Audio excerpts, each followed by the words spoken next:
So hello everyone. My name is Larissa.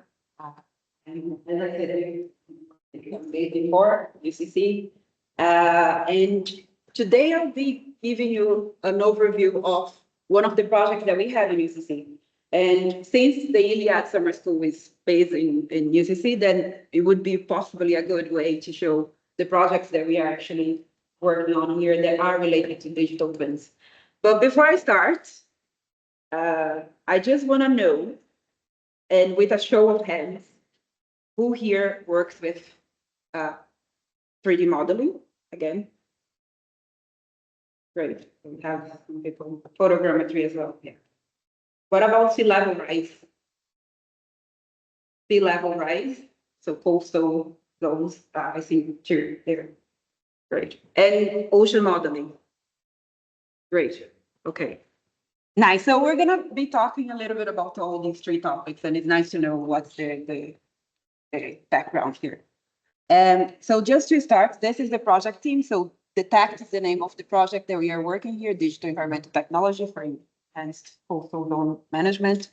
It is funded by the EPA, which is the Environmental Protection Agency here, which funds a lot of environmental research in Ireland. So we have three big institutes, the Marine Institute, which is Infomar, and then we have the EPA and city councils as well, which fund a lot of research. And EPA last year, they released a call for digital twins. So projects that wanted to do or wanted to research about the topic had this specific call for digital twins. And we decided to put an application for it because we wanted to explore how to do that, especially in coastal zones. So that's how the TACT started. This is the project team. So we have Dr. Adam Lim, which is a PI, Jennifer Kinahan, she's in the Department of Civil Engineering in UCD, myself, and Kevin Walsh, which is going to be, he's a PhD, which is going to be starting with us in October.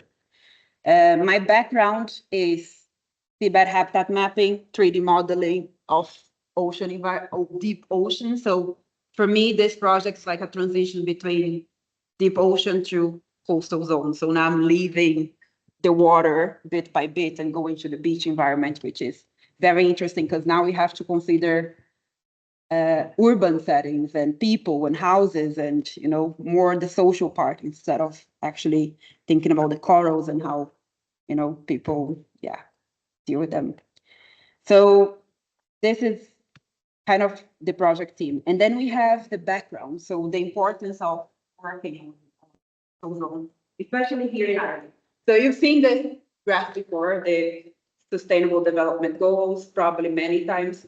And here we would be tackling the climate action specifically, apart from the other ones that we have, they are more secondary. And I think this is one of the classical examples of sea level rise and the importance that it has been having for the past decade or so, or even years or so. So it is rising and we see that and it's there and we need to find actions to it.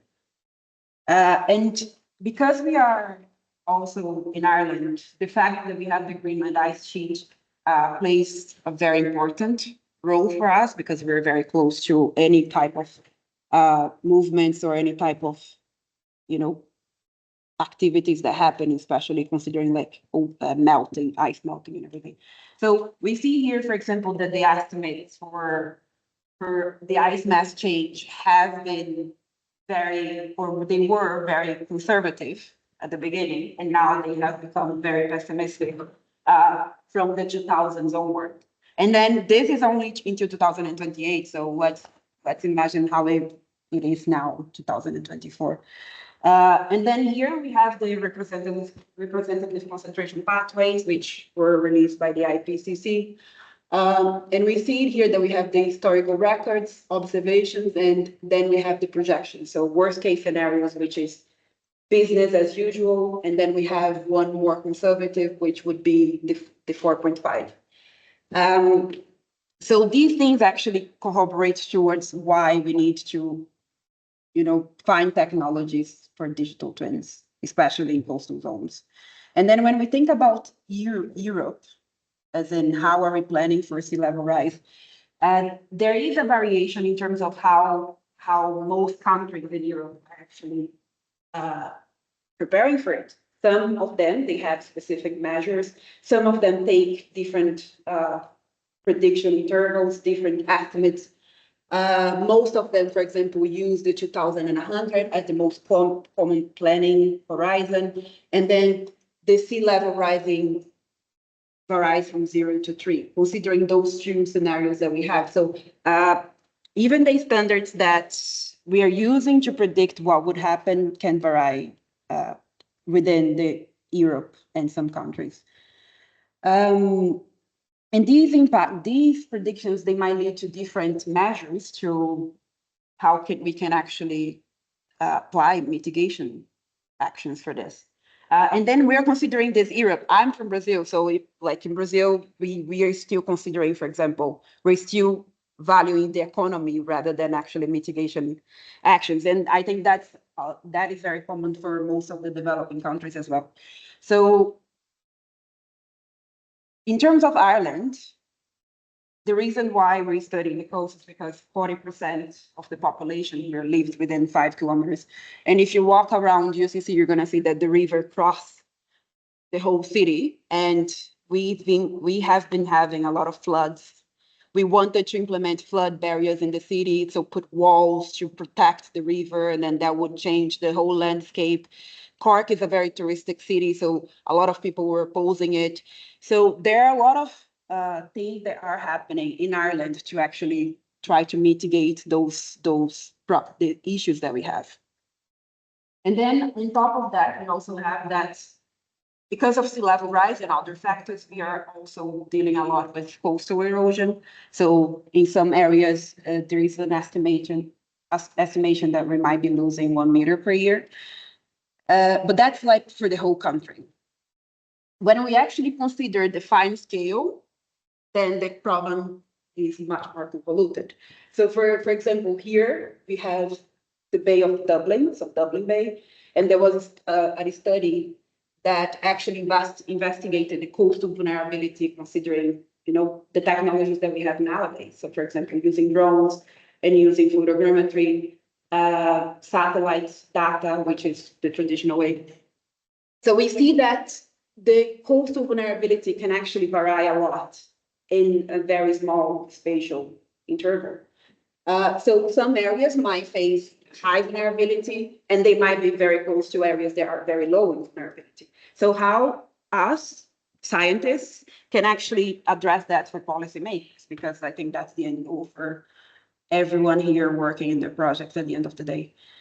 And then here we also have issues related to specific impacts of sea level rise and specific impacts of climate change as well, which, for example, EPA has released these 30-year overview and the confidence rates for each one of those impacts. So, for example, sea level rise is strong increase has a confidence that has a high confidence. We also have a medium confidence for storm surges that would be very common on the North Atlantic. Northeast Atlantic, actually. And then we have a moderate increase on the coastal erosion. And then like the 20% of the risk of coastal erosion here in Ireland. So this is Ireland. I'm talking about, problems that we have here, but I think I'm gonna go very poetic here and talk about the Earth is what we have in common. And so are the issues that we're facing with our projects and how to implement this. So if we think about common issues, I'm pretty sure I said this before. So, for example, projects that are doing studies in isolation. So, for example, we're studying, a specific area for 5 years, 10 years time, and then that data goes to the shelf, and then, there is nothing really that we can do when we want to investigate that again. And also, if we think about the intensity of data, and people who work with ocean modeling know this, like we need data to validate our models. The intensity of field work that we need to do to actually do this is something that we have to consider, especially in projects where you're doing a PhD, you have 4 years for how you want to actually address that. And also, complex science. So we're using the example of the PhD. You're there, you're doing your project, you finish, but then you want to do a spatial temporal, study of this. How are you going to do that if you only have 4 years of funding? So I think those things are things that we can solve with initiatives like the Iliad and initiatives like the digital twin. And then, of course, like the big question, if we have all these problems, how can we actually feed it into the policy making, which is the end result for this? So the aims of the TACT, so we go a little bit more positive about this, is to integrate the technologies and the technologies that I'm pretty sure everyone here, work in or will work in the future in their projects. Integrating technologies like 3D modeling, photogrammetry, computational fluid dynamics, which is the ocean modeling side, into something that we can use to create those digital twins for coastal environments. So we can actually help policymakers to inform what they should be doing to protect those coastal zones, especially the ones with high vulnerability. So here, for example, it's one of the studies that use CFD here in Ireland. And by the way, in Ireland, we have a lot of shipwrecks, a lot of them. And one of the motivations for the study was that they are a hazard for navigation. So here we wanted to simulate the sediment hydrodynamics in shipwrecks to see how they would create a scour and like understand the vortex shedding and everything like that. So using CFD was one of the approaches that we use, and we want to bring that to the TACT project as well. And then the other thing as well is that we want to integrate VR and think that we can help policymakers to actually visualize what we mean. Because like it was an interesting thing, because my first conference on sea level rise, I was in a room and then I was talking a lot, like they were talking about a lot about different methods and different ways to actually measure sea level rise over 30, 40 years. But then there was always a gap on how can we actually visualize this so people can actually understand what sea level rise is. So I think integrating, I'm pretty sure someone mentioned VR here, integrating those technologies into something that we can actually make the subject more accessible to everyone is very important. And this is one of the projects that we are working here. We integrated the 3D model of Garryville, which is a beach here in Cork, northeast of Cork. Very nice if the weather is good. If this is probably not as nice as Spain, of course, but it's nice. And then this part here is the actual 3D model, and then we kind of simulated the waves in Unity. So the plan for the TACT is this is like an overview of the TACT that we're gonna have. First is to identify the vulnerable areas in Ireland, which is something that has been done for Dublin, and we want to kind of expand this to all of Ireland using as well different technologies, like we're using satellite data, but how would it be if we actually included drone, for example, drone mapping into this? And we want to integrate CFD models as well into the approach. And then with the integration of those three methods and technologies, we want to understand the past, so use the past, and that is where satellite data comes in. And then get the present data, so the mapping and monitoring that we're going to be doing. And then using the digital twins to actually examine what-if scenarios and considering those three what-if scenarios that I mentioned before. And then the deliverables of this would be the field data, which is something that is going to be very precious considering the times we are at, the models for the CFD, and also hopefully a new approach for vulnerability, which is what we need for the next step in the plan of and Ireland as well. And then using these DTs as a way that we, like as a tool that we can give to policymakers to say like, oh, this is the data, this is all integrated. Now you can go there and make your decisions about socio-economical impacts. And in terms of an overview of the work packages, we have 10 work packages. It's going to be it is a 4-year project. So we're now I'm working on the project management, lit review. Yeah, pretty much. Yeah, all of them, which is, yeah. So, yeah, so we have 10 work packages and they are all multidisciplinary and we're gonna be doing some of them and like at the same time, you know the term, yeah. And then in terms of the work plan, we have the digital twins of the coast, which is one of the aims of the lit review is to create like a review on the digital twins, which we have started now. Because I think there is also this, like for example, now we had a lot of presentations about what is a digital twin, but there is, when we actually look into the lit review, we see that there are digital twins for engineering. So, a digital twin of a car, digital twin of, a motorbike. How can we actually adapt what we see in terms of the engineering side into the environmental side? And then when we actually do a quick search on, Web of Science, you don't find many articles that are actually using the term digital twin yet. So it's like a very hybrid term at the moment. And I think it's up to us to actually define it, how this is going to be applicable for our work. And then for the PhD side, there is also a PhD here, so I'm not doing all the work alone, which is great. We're going to be focusing on the coastal vulnerability side, which is the social component of this. So how these places are going to be affected by it. What is the geopolitical implications of sea level rise, considering the current setting, the current governmental setting as well.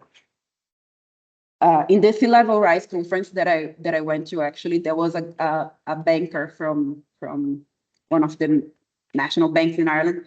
Not gonna name names, but they are already using coastal vulnerability indexes as a proxy to define whether you're gonna get a loan for your house or not. So this is the extent of the coastal vulnerability impacts that we're having.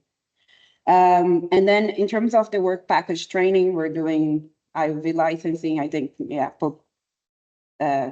we work with AUV, so we need a license for that here in Ireland.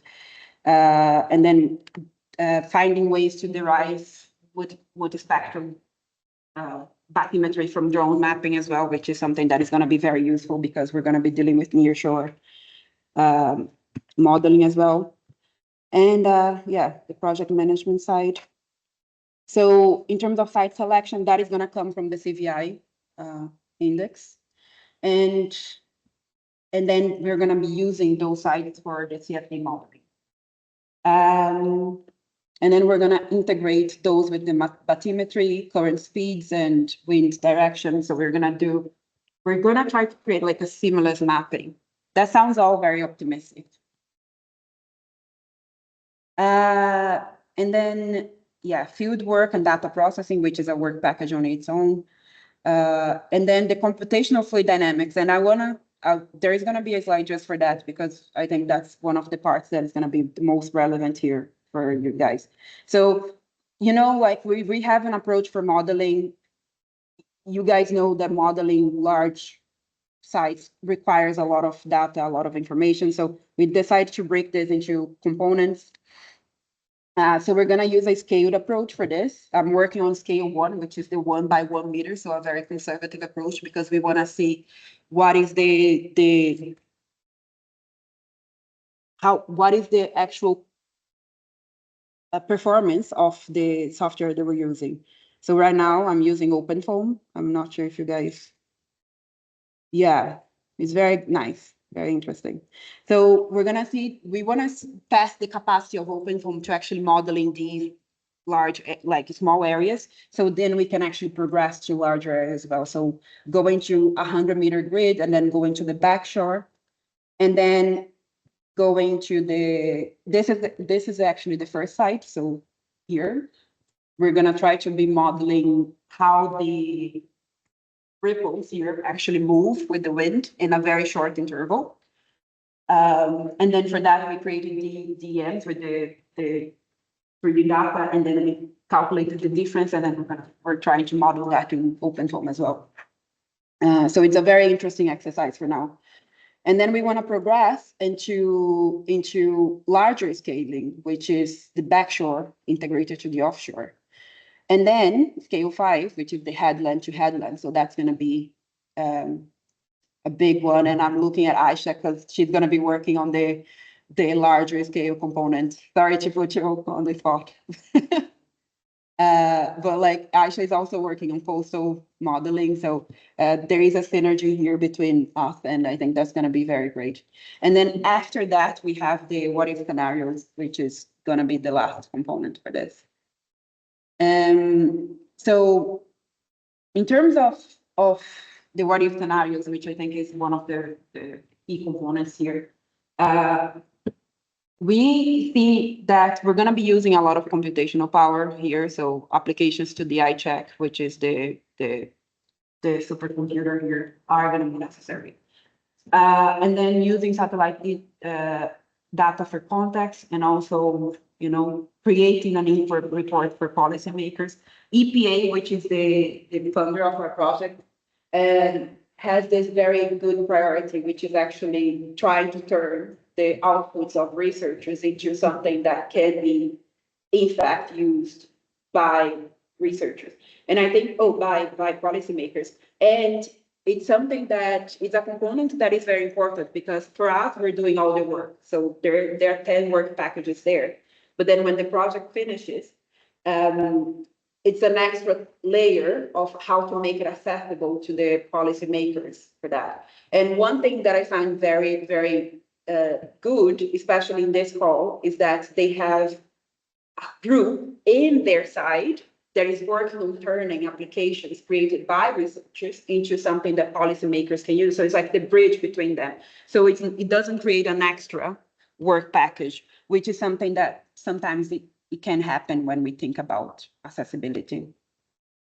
And in terms of the what if scenarios, that we're gonna be using for this, it's like simulating the sea level rise, for example, if it was 1 meter high. So what would happen to that region if the sea level rise was 1 meter from the previous moment that the data was collected? And also the storm surge, so 10% storm surge increase, and 20% of coastal erosion. So what has happened so far? We had the kickoff meeting. I started in April, so this project really started in April. So it is an interesting moment for us, because there are a lot of methods that we can try, a lot of things that we can do. And then there's a lot of training as well, especially on the CFD side, which for me is like the most, if I were to choose a work package, that would be it, because I think it's a very interesting learning curve for everyone. Engagement, like finding people in Ireland that are actually doing similar work.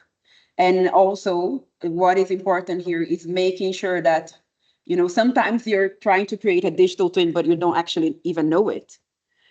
So, raising awareness of that, which I think is an important component for research in Ireland. And I went for the first data collection, which was great. The weather was amazing, so that's a very important factor. The CFD upskilling project charter, which has been done, and also the web page, which is the one we have in UCC now. And I think this is the important part here is the future, and the reason why we are all here, the reason why when Abel invited me to present this, I was like, okay, this might be fun, because then we can, share common challenges that we have. So I think you know, the way that we saw the presentations before, there's a lot of topics about interoperability, data sharing, and I think the big question here is how can we actually apply this to our projects? How can we actually make this happen? How can we do this in a common way that is actually going to allow us to share these things, and not just data, but also share methodologies, say share, because I think here there will be a point that everyone is going to be trying to do, you know, something. So how can we actually create a network of researchers that are doing digital twins, because now we know that we're doing, and actually be able to move forward together in this. And those are the things that I think for detect would be the next step. So like interoperability, I think is something that, you know, finding an answer to that is gonna suit our project, suit our data. And I think that's one of the questions that is pretty much out there. And also the multidisciplinarity, like as in I'm a seabed habitat mapper, and you know, and we're now diving into something completely different, which is great, but we also have to include the capacity building here, like and I think the Iliad Summer School is kind of doing that, like building capacity into something that is completely new. So I think it's a really interesting challenge to have, and we can have more discussions about this. And yeah, for the detect, that's it. I also wanted to give an overview of the team here. So this is the Earth and Ocean Lab, which is the team that I'm part of. We're working with different projects. We are based in the Department of Geography, which is just in close to the main gate there. And we have a lot of projects on underwater imaging and acoustics, a lot of projects on very important topics in Ireland, like wind farms, and Abel knows this a lot, wind farming and all that. So for example, this is a project from Kevin Walsh, who is going to be joining the Detect as a PhD. So great. And his project was mapping optimal cable routes for offshore wind farms, and he was using seismic data for that and creating 3D models with the seismic and trying to predict optimal areas for cable routing. Here we have Cara as well. She's using backscatter and magnetometry data, trying to optimize angular range analysis from the backscatter to actually create a better ground truth for the data that we have. Infomar has a lot of data, and we wanted to find a way to improve the angular range analysis, especially for sediment classification here in Ireland, and also include the magnetometry, which is also freely available there. And shipwrecks, as I mentioned, we have another project coming in, which is the stability and pollution potential of these shipwrecks. We're going to be using modeling here as well for that. Infomar has also a database of all the 3D models that have been mapped, all the shipwrecks that have been mapped in Ireland. And if you like 3D models, I think, or you can use them for your VR work as well, if you want an extra asset on Unity. And then we have projects on blue carbon as well. This one is based in Belize, and we're going to be mapping seagrass and understanding the stocks of blue carbon using different mapping techniques. So we're going to try to integrate side scan, sonar, bathymetry, and also chlorine and carbon content for this. And virtual reality, which is Irene. So we're trying to recreate these field trips in Ireland, so students that don't have access to the field work here can actually do them online in an accessible way. Yeah, so this is I hope. Yeah, perfect. So these are an overview of what the work that we've been doing in UCC and then in the Department of Geography. But I wanted to finish with this slide because I think it gives a lot of room for the discussion that we can have in terms of, you know, capacity building and interoperability and multidisciplinarity. and also data sharing. So yes, that's it for me. Thank you so much, guys. And if you have any questions.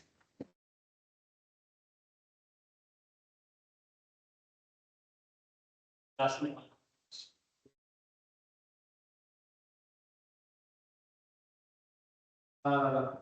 thing was I their presentation. Yeah. A few questions. One is we're looking more or less for the sea level rise and storm surges Yeah. and the erosion. That's Yes. actually. Yeah. So is it like more specific to any one of them, or like it will work for three of them? Because there is a more because you mentioned EPA code, so there is a more factor which actually will affect our life. Yeah. In the long run, that will be the precipitation. So if you see that summers and Yeah. springs will become more dry and winter and autumn will become more wetter. So there's Yeah. more at what we get now than that will be there. So that will have an impact on storms or it will change the salinity and temperature because the lava flow. So is there a plan to include that, or is it, or you're focusing on one specific factor? Because for the lab that I'm associated with in Trinity Yeah. College, they actually got some funding for digital twin, but there is another project which actually is focusing on erosion. So that's why I'm asking.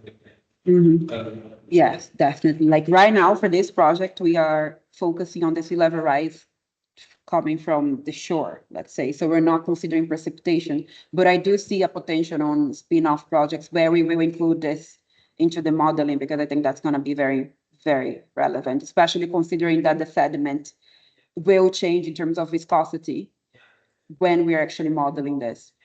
So yeah, that is a very interesting topic. Yeah, because I think there is one thing like I think I saw a bench around there somewhere. Where? The picture, the picture where you have an ocean picture.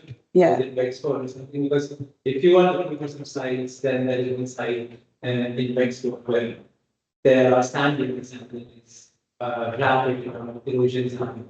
Oh, yes, yeah. That one was in Garyville, which is the northeast, so down there. But yeah, Yeah. it's going up, so it So could be. there's a rapid erosion, and this is we visited the site back, and it was funny. And That's what we like. and so one of the company that is working on that, I mean, the person who the company, I think said that you something like it's all posted all the time. Yeah. So if you need some data on that, she can help you with Oh, that. then I will get your contact. Yeah, her name is Candice. And Yeah, she is associated with Trinity, but yeah. And the other thing that I want to ask is 3D modeling. Yeah. I do 3D modeling as well. What sort of modeling, like what are all the, I mean, I know that it is at a very initial stage, yeah. but what sort of modeling are you trying to do? Like what sort of models are you trying to like develop here? Mm. Will it be more a non-linear model, say, or will it be more a linear model, or will it also include some of the factors which generally don't include when you have any models? Yeah. And don't actually is more as well mixed, right? There is a factor of strategy which is like salinity in there. Yes. So we'll be including that. And then there is a rotation on this thing. Yeah. Yeah. Yeah. Will it be a more bigger 3D model, or will it be, because right now looking at a model which is a very big 3D model, so it's like very clear and everything. Yeah. So are you trying to develop something like that for erosion, specific for erosion? Yes, that would be the plan. And just to be clear, like when I say 3D models, I sometimes I mean the photogrammetry model. So actually the geometry around the model. So for that is structural from ocean photogrammetry, which is, the standard one. But then for the modeling side, we're planning to include salinity, include all the variables like turbidity and all those near shore components that we need. But that's gonna be in the fourth or fifth scale. So the complexity is going to increase as we add variables and as we extend the area that we're going to be mapping. So you're doing that in a specific area as well? Or- Well, what I do now is more or less the general thing. Yeah. So you can apply that on the Yeah.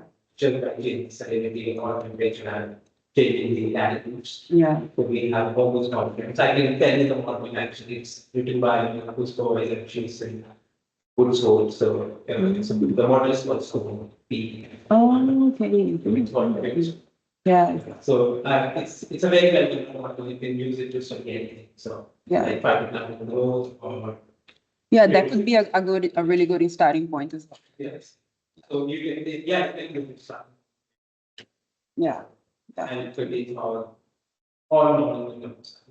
The only thing that's not there is significant groups.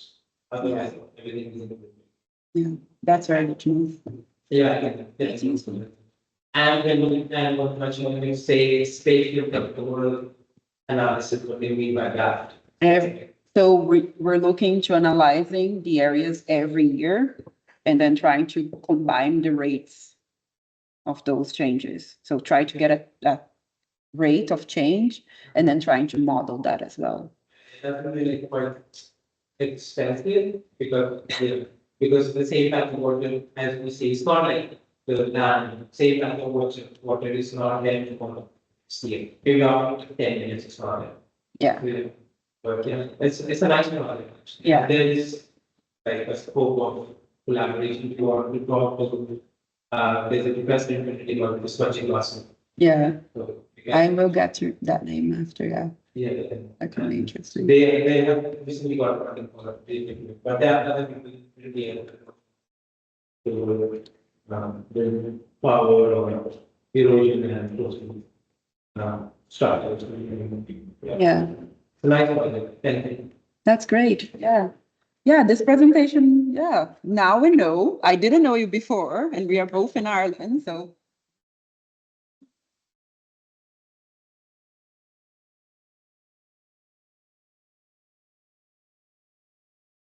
Yes, I also have many questions, but I guess I will have the opportunity later. Okay.